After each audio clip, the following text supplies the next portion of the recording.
espacio de preguntas y respuestas. La primera pregunta por Guatemala la realiza el periodista Eduardo Perea. Muy buenos días, señor presidente. Secretario Rubio, quisiera consultarle qué tan preparada está Guatemala al considerarse como tercer país seguro y cuál es su postura oficial hacia China y Taiwán. Buenos días, gusto de verlo nuevamente. El tema de país seguro no existe, no fue tratado ni en título ni en contenido.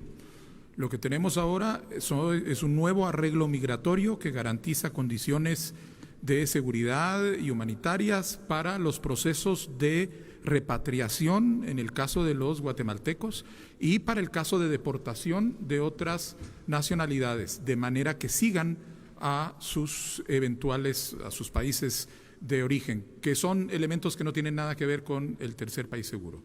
Y nosotros lo hemos, sobre su segunda pregunta, las relaciones con Taiwán, nosotros hemos manifestado desde un primer momento que nosotros mantenemos las relaciones diplomáticas con Taiwán y que esperamos profundizarlas en el marco de nuestro gobierno para hacerlas desarrollarse en áreas de economía e inversión, como lo dijo el secretario Rubio.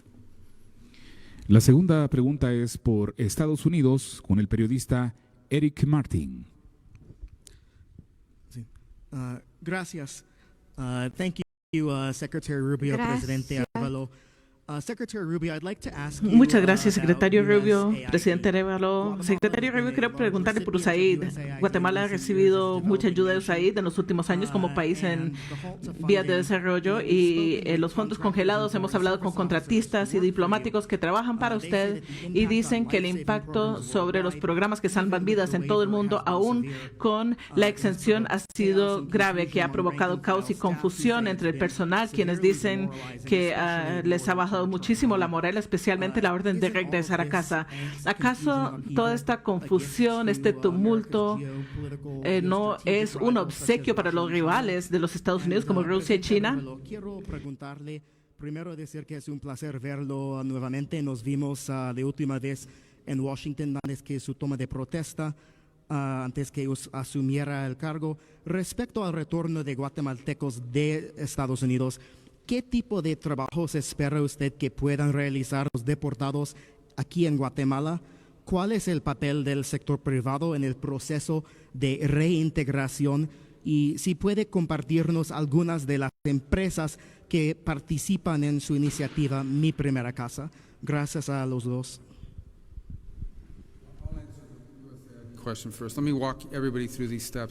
Primero la pregunta sobre USAID. Voy a hablar de los pasos. Nuestro objetivo para USAID era alinear los programas que tiene con la política exterior de los Estados Unidos. Lo que sería un obsequio para nuestros rivales geopolíticos serían miles de millones de dólares en asistencia extranjera que no están alineadas con la política exterior de los Estados Unidos y sus intereses. Si vemos la ley que creó USAID, debe aceptar dirección de política del presidente del Consejo Nacional de Seguridad y el secretario de Estado. Y sin embargo, en las últimas décadas no ha sido así. La situación ha empeorado y muchos gobiernos se han quejado por esta situación, pero ninguna ha hecho nada. Nosotros vamos a hacer algo al respecto. Nuestra preferencia era llegar a USAID y trabajar desde arriba hacia abajo e ir identificando todos nuestros programas, cuáles programas financiamos en todo el mundo, cuáles son las que nos hacen más seguros, más prósperos y cuáles nos alinean con la política exterior de los Estados Unidos y en cuáles no debemos participar. No solamente es buena idea, sino que se lo debemos al contribuyente estadounidense porque son fondos de los contribuyentes, no es una obra de caridad, no son fondos privados, son fondos de los contribuyentes y tenemos la obligación de gastarla de una forma sensata. En ciertos sentidos, algunos de estos fondos se podrían liberar para gastar más dinero en las prioridades de verdad. Esa era nuestra esperanza. Desafortunadamente hubo muy poca cooperación. Ese problema no lo tuvimos en el Departamento de Estado. Dicho sea de paso, los oficiales de programas, ahí todos los días hemos sobre programas de Departamento de Estado lado estamos emitiendo exoneraciones, pero con USAID desafortunadamente no tuvimos el mismo nivel de cooperación. De hecho, después de que se emitieron las órdenes, hubo personas que aún así querían hacer pagos en contravención e insubordinación directa. Y ahora estamos haciendo lo contrario. Entonces, yo no quería que se fuera en esta dirección, que lo hiciéramos así, pero así va a tener que ser. Con respecto a la notificación que se emitió ayer, hay lenguaje muy específico que habla sobre programas especialmente designados que son exentos de la orden de regresar a casa. Este texto es deliberado porque ahora vamos a tener que trabajar desde abajo hacia arriba en lugar de arriba hacia abajo para identificar cuáles programas deben ser designados especiales y eximidos de esta orden. Nuestra preferencia habría sido hacerlo de una forma más ordenada desde arriba hacia abajo, pero no hubo nada de cooperación. Así que esto exigió, de hecho, insubordinación. Tuvimos que trabajar desde abajo hacia arriba y les hablo a ustedes. En este momento estamos trabajando con todas las embajadas que tienen programas de USAID para identificar sus programas, para definir cuáles vamos a designar de manera especial porque se alinea con nuestros intereses nacionales. Y si no lo hacen, no lo vamos a hacer. No tiene que ver con la asistencia al exterior, tiene que ver con estructurarla de una forma que avance los intereses de los Estados Unidos. Y de hecho, porque estoy aquí, ya hemos tenido alguna idea de algunos de los programas que hay aquí que apoyan los programas que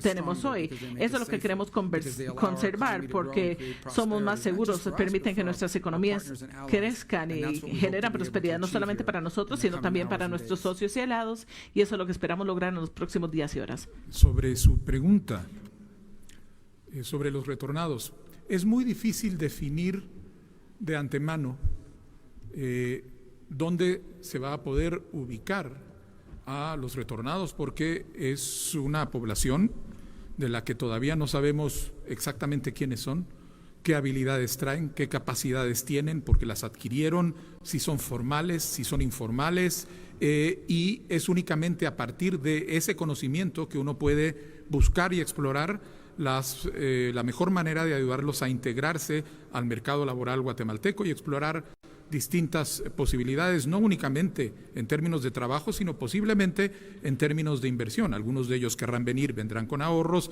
podremos poner a su disposición créditos, etcétera.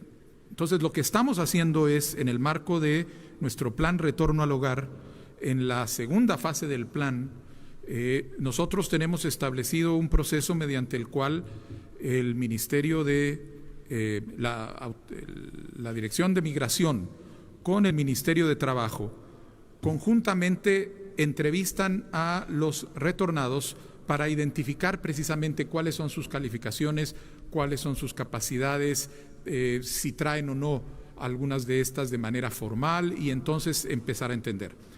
Por otra parte, nosotros estamos en conversaciones con distintas compañías, empresas y con el sector privado en general para identificar aquellas que están dispuestas a absorber a algunos de estos migrantes, pero esa disponibilidad va a depender de las capacidades que vayamos identificando a medida que vengan.